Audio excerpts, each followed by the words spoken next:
L'histoire économique du continent africain s'est pendant longtemps écrite selon les termes dictés par les puissances occidentales.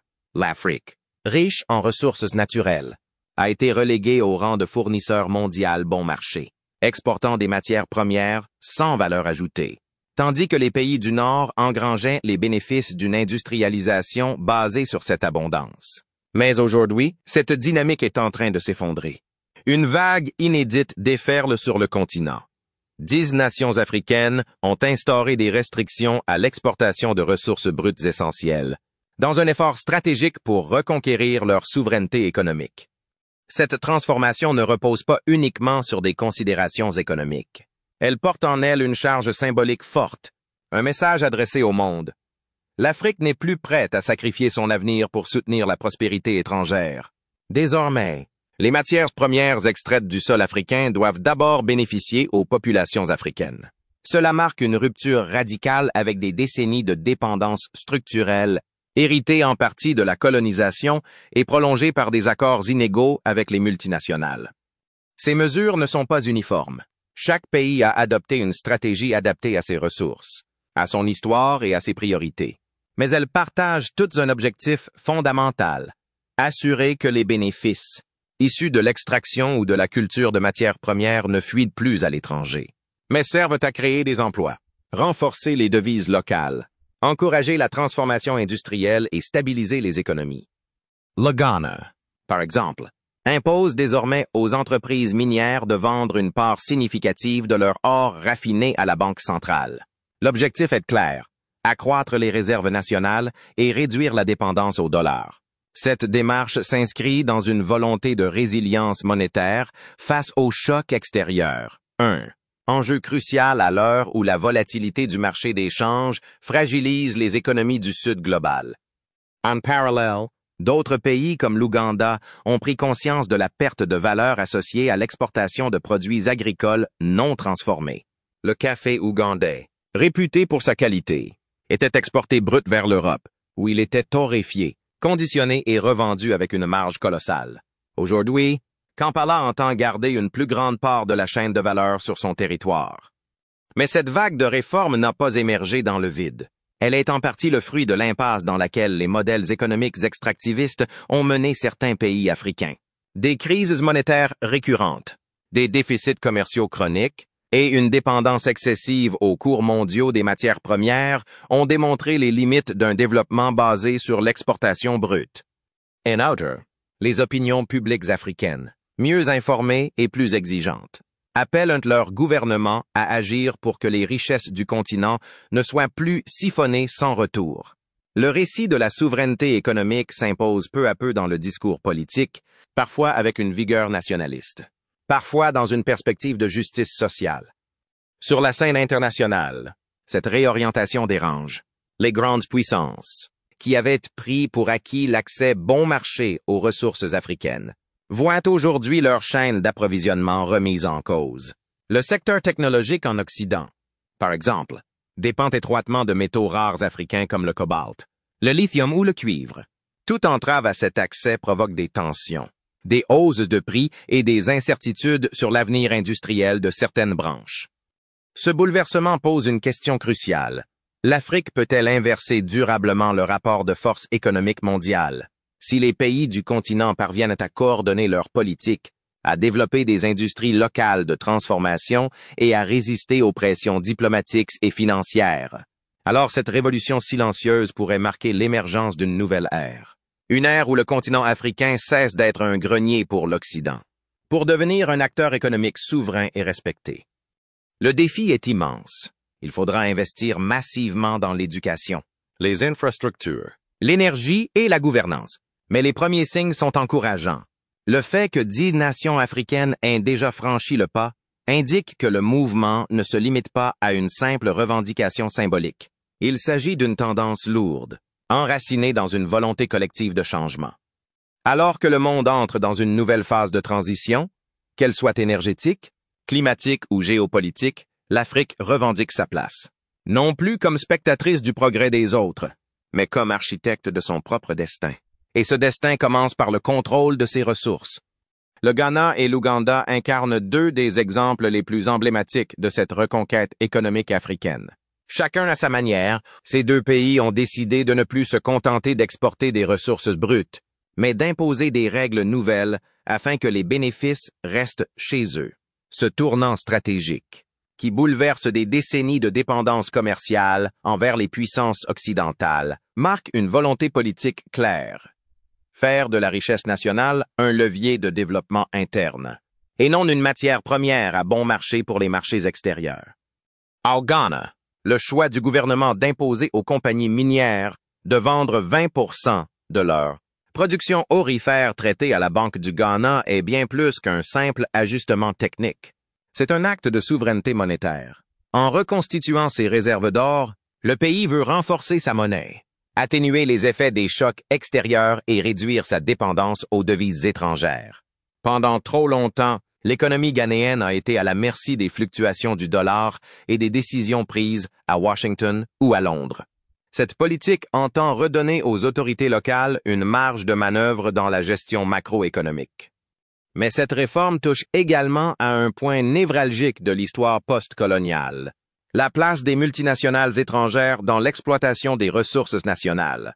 En obligeant les entreprises à raffiner localement une partie de l'or, le Ghana s'attaque au cœur du modèle extractiviste, l'exportation brute, sans transformation, qui délocalise la valeur ajoutée à l'étranger. Dorénavant, les profits liés à la transformation resteront en grande partie sur le sol ghanéen, créant de l'emploi, dynamisant le tissu industriel et renforçant les capacités locales. L'impact est déjà visible. Certaines entreprises étrangères, réticentes à ces nouvelles obligations, ont revu leur plan d'investissement. D'autres, au contraire, ont accepté de financer des infrastructures locales pour rester dans le jeu. Un bras de fer est engagé entre souveraineté et profit. Et le Ghana, grâce à sa fermeté, montre que les cartes peuvent être redistribuées, à condition d'un engagement politique fort. Du côté de l'Ouganda, le terrain de bataille est différent, c'est l'agriculture, et plus précisément le café, qui est au cœur de la reconquête. Deuxième exportateur africain après l'Éthiopie. L'Ouganda a longtemps vu ses grains partir bruts vers l'Europe, où ils étaient transformés, emballés, puis revendus à prix d'or sous des marques prestigieuses. Pendant ce temps, les producteurs ougandais restaient à la merci des cours mondiaux, avec peu de valeur captée localement. Face à ce constat, le gouvernement a décidé d'interdire l'exportation de grains non transformés, incitant ainsi à la création de torréfacteurs locaux, d'usines de conditionnement et de labels Made in Uganda. L'objectif est triple: capter la valeur ajoutée, développer un secteur secondaire autour du café et améliorer les revenus des petits producteurs. Car au-delà des grandes considérations économiques, cette réforme touche aussi à la justice sociale. Pourquoi les agriculteurs, qui travaillent durement pour cultiver un produit de qualité, devraient-ils être les derniers à en tirer profit?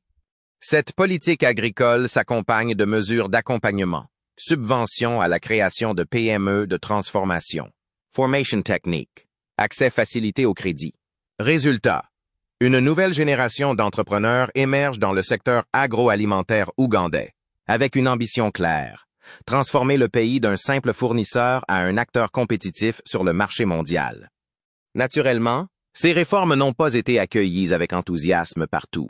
Les grandes multinationales du café, habituées à acheter à bas prix et à maximiser leurs marges dans les pays consommateurs, s'inquiètent. Certaines ont tenté de faire pression via des chambres de commerce ou des ambassadeurs pour obtenir des exemptions. Mais Kampala tient bon, car derrière le combat économique, il y a une conviction, celle que le développement durable de l'Afrique passe par une meilleure maîtrise de sa chaîne de valeur. Ces deux exemples, or au Ghana, café en Ouganda, illustrent une même logique. L'Afrique veut cesser d'être le terrain de jeu des intérêts étrangers. Elle veut transformer son potentiel en richesse réelle, pour elle-même.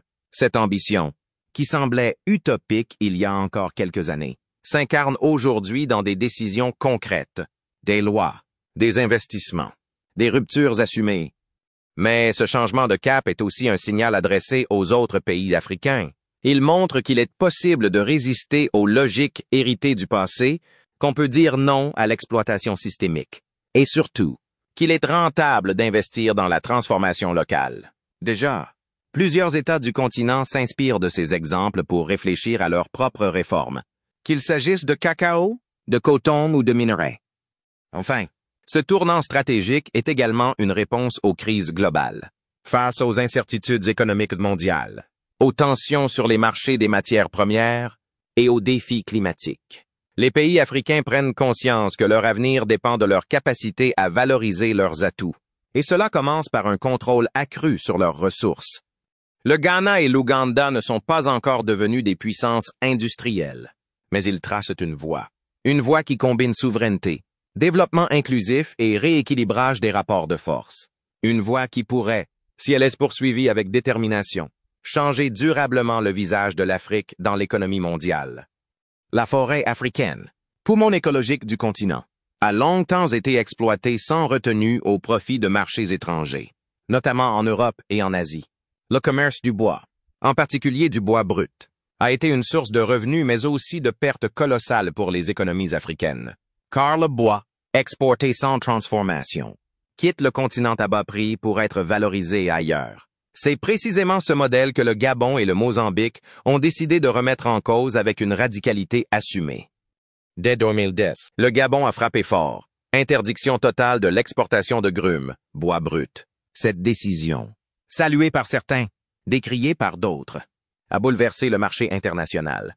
Jusque-là, les troncs de bois tropicaux, extraits à bas coût dans les forêts gabonaises, prenaient le chemin des scieries chinoises ou européennes, où ils étaient transformés en meubles, parquets et autres produits à haute valeur ajoutée. Le Gabon, Louis, ne récoltait que des miettes. En fermant ce robinet, Libreville a provoqué un choc d'offres qui a mis à mal de nombreuses industries occidentales. Mais surtout, le pays s'est doté d'une ambition nouvelle, développer une filière bois nationale intégrée. Des scieries ont vu le jour, des formations professionnelles ont été mises en place, et des incitations fiscales ont été offertes aux investisseurs locaux. Le pari était risqué, mais il a porté ses fruits. En une décennie, le Gabon est passé du statut de simple exportateur à celui d'acteur de la transformation, avec des effets visibles sur l'emploi, les recettes fiscales et la valeur exportée. Suivant cette voie, le Mozambique a imposé en 2017 une interdiction similaire. L'objectif, stopper l'hémorragie économique et écologique liée à l'exploitation non régulée de ses ressources forestières. Le constat était alarmant. Des tonnes de bois brut quittent le pays chaque année, enrichissant des entreprises étrangères et appauvrissant les communautés locales. En exigeant que le bois soit transformé localement avant exportation, Maputo a redéfini les règles du jeu. La réaction des marchés internationaux ne s'est pas fait attendre. De nombreuses entreprises ont exprimé leur désarroi face à des prix plus élevés, des délais accrus et une offre limitée. Certaines ont menacé de se retirer du marché africain. D'autres ont commencé à relocaliser une partie de leur production dans les pays producteurs, créant ainsi une dynamique vertueuse de transfert de compétences et d'investissement. Mais au-delà des impacts économiques, ces mesures posent une question fondamentale. Qui bénéficie réellement des ressources naturelles africaines? Le bois, comme l'or ou le cacao, n'a de valeur que s'il est inscrit dans une chaîne de transformation contrôlée. Sans cela, les pays producteurs restent des spectateurs de leur propre richesse, pendant que les bénéfices s'accumulent ailleurs. Les cas du Gabon et du Mozambique montrent qu'il est possible de briser ce cycle. Certes, les premières années ont été difficiles. Perte de clients, nécessité de restructurer l'industrie, investissement massif dans la logistique et la formation.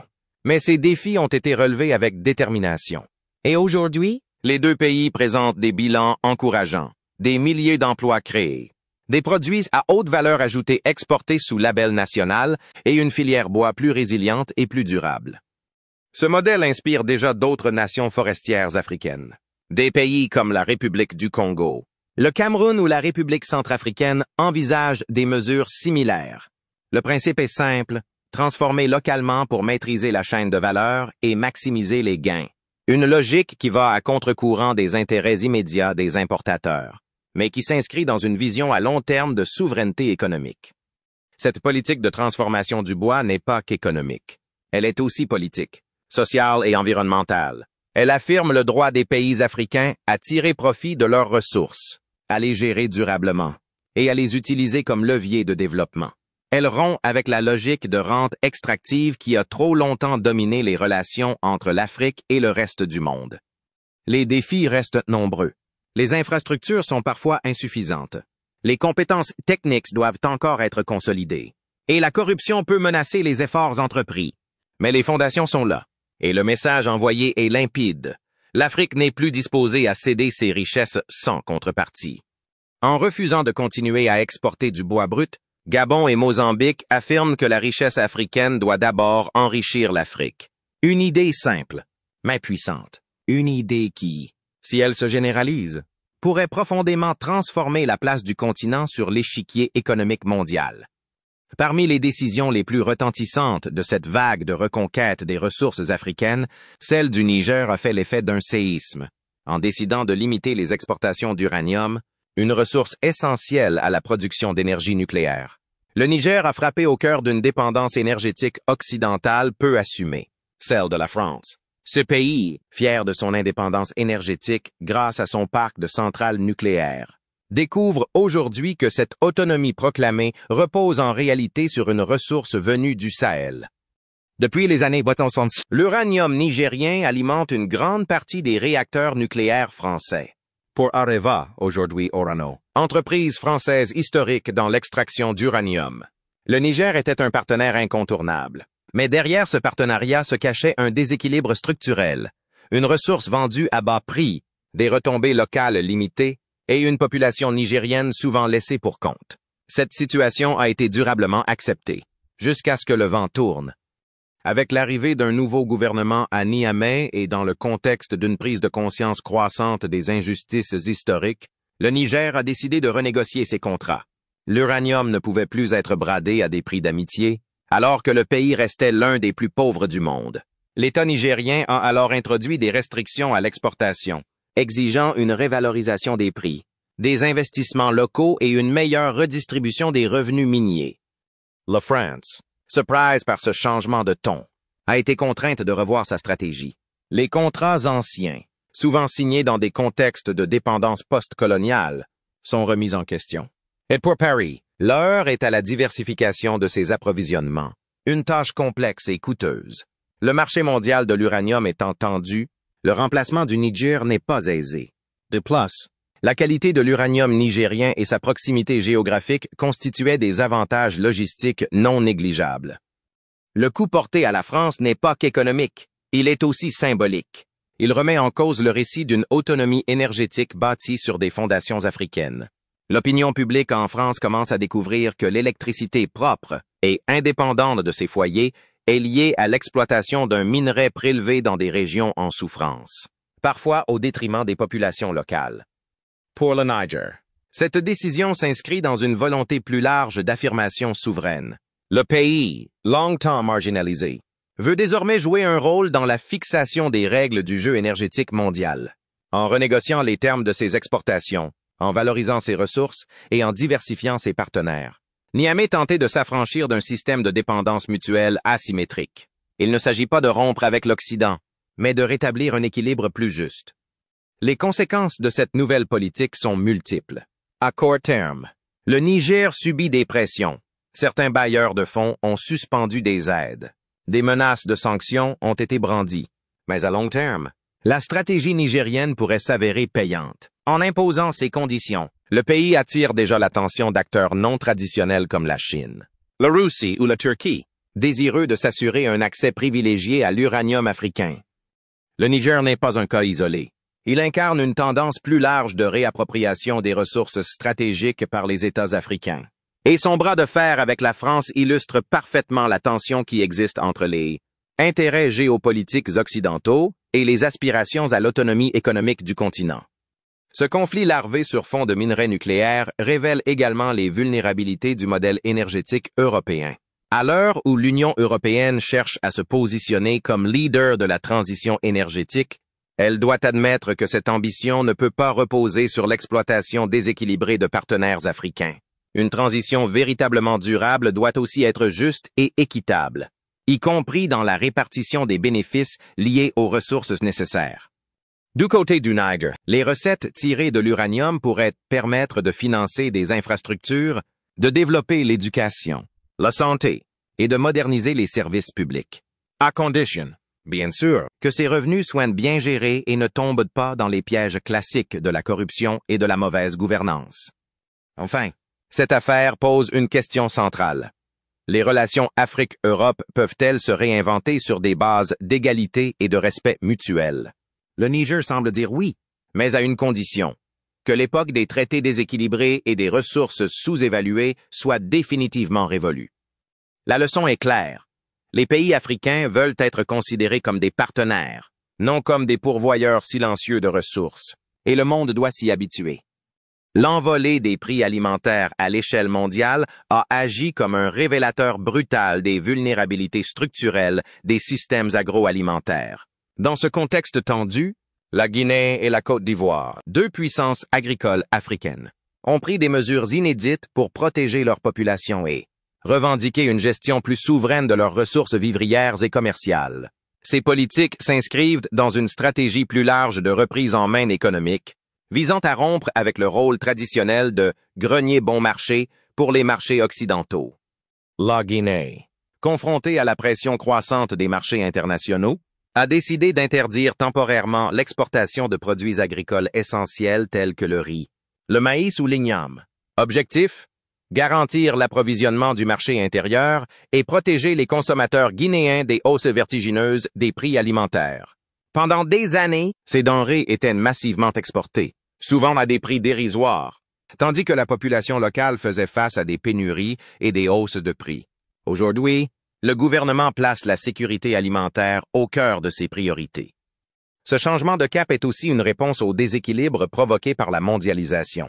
Les politiques agricoles dictées par les institutions internationales, axées sur l'exportation massive, ont favorisé des cultures d'exportation au détriment des productions vivrières. En revenant à une logique de souveraineté alimentaire, la Guinée affirme que nourrir sa population passe avant la satisfaction des marchés étrangers.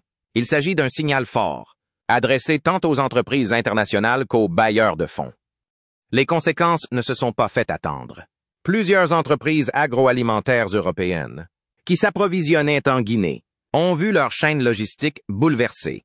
Le coût du maïs et du riz sur certains marchés a grimpé, forçant les importateurs à se tourner vers d'autres fournisseurs ou à accepter des prix plus élevés. Ce phénomène révèle à quel point certaines économies du Nord sont dépendantes de matières premières alimentaires africaines, tout en négligeant les besoins des populations productrices. De son côté, la Côte d'Ivoire s'est attaquée à un pilier symbolique de son économie, le cacao, premier producteur mondial. Ce pays fournit environ 40% du cacao consommé dans le monde. Or, cette richesse nationale a longtemps été synonyme de pauvreté pour les petits producteurs, dont les revenus restent faibles, alors que l'industrie chocolatière occidentale engrange des milliards de profits. Pour mettre fin à cette injustice criante, Abidjan a mis en place des mesures restreignant l'exportation de fèves de cacao non transformées. L'objectif, favoriser l'implantation d'usines de transformation sur le territoire national, captait une plus grande part de la valeur ajoutée et créer des emplois locaux. Plusieurs projets de chocolaterie Made in Côte d'Ivoire sont déjà en cours, avec l'ambition de concurrencer les grandes marques internationales sur le marché du chocolat fini. Cette politique dérange les géants de l'agroalimentaire, habitués à acheter des fèves brutes à prix cassés, se retrouvent face à un choix: investir localement ou faire face à des approvisionnements restreints. Pour certains, le calcul est vite fait. La transformation locale remet en cause leur modèle économique basé sur la délocalisation de la valeur. Mais pour la Côte d'Ivoire, c'est une question de dignité économique. Le cacao ne doit plus enrichir uniquement les consommateurs du Nord. Il doit aussi servir à sortir les planteurs de la pauvreté. Les autorités ivoiriennes misent également sur la montée en gamme. En développant une industrie chocolatière nationale, elles souhaitent positionner le pays comme un acteur à part entière sur le marché mondial. Cette vision à long terme, soutenue par des investissements publics et des partenariats avec des entreprises africaines, représente un tournant stratégique majeur. Il ne s'agit plus seulement d'être fournisseur, mais bien producteur de produits finis, porteur d'une identité locale et d'une qualité reconnue. À moyen terme, ces politiques devraient transformer en profondeur les structures agricoles de ces pays, moins dépendants des cours mondiaux, mieux organisés autour de la transformation locale. les secteurs vivriers et commerciaux africains pourraient enfin devenir des piliers de développement durable. Mais pour cela, un accompagnement technique, logistique et financier sera nécessaire, ainsi qu'un changement de paradigme dans les relations commerciales internationales. Car ce que la Guinée et la Côte d'Ivoire expriment à travers ces mesures, c'est un rejet du modèle néocolonial de l'agriculture d'exportation. Elles affirment leur droit à définir leurs propres priorités, à valoriser leurs terres, leur savoir-faire et à nourrir d'abord leur population. C'est aussi une forme de résistance face à une économie mondiale qui, en période de crise, montre souvent son vrai visage, celui d'une compétition sans scrupules pour les ressources vitales. En fin de compte, ces décisions audacieuses traduisent une volonté politique forte. Elles réhabilitent la notion de bien commun, de sécurité alimentaire, et rappellent que les denrées agricoles ne sont pas de simples marchandises, mais des leviers essentiels de souveraineté et de stabilité. Alors que les crises climatiques, géopolitiques et économiques s'accumulent, l'Afrique agricole montre la voie d'un modèle alternatif, centré sur l'humain, la terre et la justice. Et ce modèle, s'il s'étend, pourrait bien rééquilibrer les relations nord-sud. Alors que la transition énergétique mondiale s'accélère, les minerais stratégiques africains deviennent le nouvel or noir du 21e siècle. Cobalt, lithium, chrome, ces ressources, essentielles pour les batteries, les technologies vertes et l'électronique de pointe, sont aujourd'hui au cœur d'un bras de fer entre pays producteurs et puissances industrielles. Face à cette demande croissante, la République démocratique du Congo, la Namibie et le Zimbabwe ont décidé de ne plus jouer les simples fournisseurs passifs. Leur objectif: contrôler la chaîne de valeur, capter les bénéfices et faire de leur richesse minière un levier de développement. La République démocratique du Congo, qui détient plus de 60% des réserves mondiales connues de cobalt, est un acteur incontournable de la révolution verte. Ce métal est indispensable pour les batteries des véhicules électriques et des smartphones. Or, pendant des années, ces minerais quittaient le sol congolais sous forme brute, souvent extraits dans des conditions sociales et environnementales déplorables, pour être raffinés en Chine ou en Europe. Les bénéfices? Captés ailleurs, bien loin des communautés minières congolaises. Aujourd'hui, Kinshasa dit stop. Le gouvernement a mis en place des restrictions à l'exportation du cobalt et du cuivre non transformés. Les entreprises étrangères sont désormais incitées, voire contraintes, à investir dans des infrastructures de transformation locales. Cela implique la construction de raffineries, le développement d'un tissu industriel congolais et la montée en compétence d'une main-d'œuvre locale.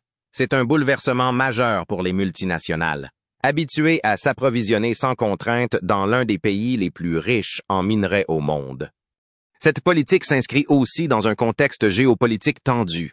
Les États-Unis et l'Union européenne, qui cherchent à réduire leur dépendance à la Chine dans les chaînes d'approvisionnement des technologies vertes, doivent désormais composer avec une RDC plus exigeante et plus stratégique. Cela change complètement les règles du jeu. Le Congo n'est plus seulement un fournisseur. C'est désormais un partenaire qui impose ses conditions. La Namibie suit une logique similaire, en pleine explosion de la demande mondiale en lithium. Utilisé dans les batteries rechargeables, ce pays d'Afrique australe a pris une décision stratégique en 2023, restreindre l'exportation de lithium brut. L'objectif? Transformer sur place, attirer les investisseurs dans des unités de traitement et faire profiter la population locale des retombées économiques. Cette stratégie a immédiatement inquiété les industriels occidentaux, notamment dans les secteurs automobiles et high-tech. Mais Windhoek a été clair. Si les entreprises veulent accéder au lithium namibien, elles doivent contribuer à l'industrialisation du pays. Cette position a d'autant plus de poids que les réserves de lithium sont limitées dans le monde et que les alternatives se font rares. La Namibie entend bien profiter de cet avantage pour négocier en position de force. Le Zimbabwe, quant à lui, s'est concentré sur le chrome, un minerai crucial pour la fabrication d'acier inoxydable et d'alliage industriel. En 2022, le pays a interdit l'exportation de chrome brut et a lancé un vaste programme de développement d'industries locales, de fusion et de transformation. L'idée est simple. Pourquoi se contenter de vendre une matière première à bas prix, alors que sa transformation peut générer 10 fois plus de valeur et créer des milliers d'emplois? Le gouvernement zimbabwéen ne cache pas son ambition. Faire du chrome une industrie nationale forte. capable de concurrencer les acteurs internationaux. Et comme pour la RDC et la Namibie, la stratégie repose sur une réorientation des flux économiques. Au lieu de sortir le minerai pour qu'il soit transformé à l'étranger, on atterre les capitaux et les technologies pour créer une chaîne de valeur locale. Ces trois pays forment aujourd'hui le cœur d'une nouvelle doctrine économique africaine, celle de la souveraineté minérale. Il ne s'agit plus seulement de posséder des ressources, mais d'en contrôler la transformation, l'exploitation et les bénéfices. C'est un tournant majeur qui remet en cause des décennies de dépendance économique et de domination étrangère. Mais cette souveraineté a un coût. Il faut investir massivement dans les infrastructures, la formation, la gouvernance. Il faut lutter contre la corruption, garantir un climat d'investissement stable et éviter que les nouvelles richesses ne soient accaparées par des élites. Le défi est immense, mais les enjeux le sont tout autant. Il s'agit rien de moins que de réécrire le rôle de l'Afrique dans la mondialisation. En parallèle, ces pays s'organisent. Des alliances se forment entre États producteurs, des forums africains sur les minerais stratégiques se tiennent, et une coordination régionale commence à émerger. Car seule une action concertée permettra au continent de peser face aux géants de l'industrie mondiale. Cette réorientation des politiques minières africaines bouleverse déjà les marchés. Les prix montent, les chaînes d'approvisionnement se complexifient, et les investisseurs doivent s'adapter à une nouvelle réalité. Une réalité où les pays africains, longtemps considérés comme des fournisseurs de matières premières à bas coût, deviennent des acteurs exigeants et structurés, prêts à défendre leurs intérêts et à négocier d'égal à égal. Les RDC, la Namibie et le Zimbabwe montrent que l'Afrique peut sortir de son rôle périphérique et devenir un centre de transformation et d'innovation. Ce changement de paradigme n'est pas seulement économique, il est politique, social et géostratégique. Et il pourrait bien redessiner la carte du pouvoir mondial.